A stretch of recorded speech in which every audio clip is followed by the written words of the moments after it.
At ito na nga guys, nahuli na nga si Mayor Alice Go. Alauna ng madaling araw oras sa atin dito sa Pilipinas. Nahuli siya doon sa inuupahan niyang apartment sa Indonesia.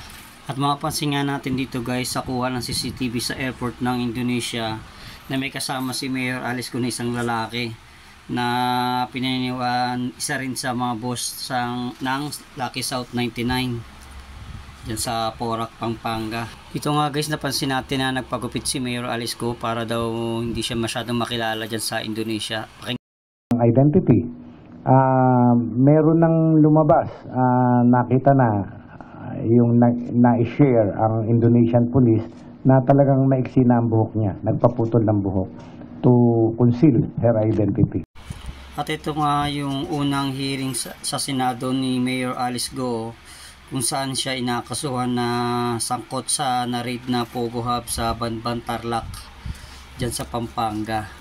At hanggang sa naungkat na rin ang kanyang sariling pagkatao kung saan lagi niyang sinasabi na laki siya sa farm or hindi ko na maalala, Your Honor. Ngayon kung naalala nyo pa yung mga tagpo na yon, patatawa ka na lang talaga eh. Alamin naman natin kung kailan mapapabalik si Mayor Alice Go dito sa Pilipinas.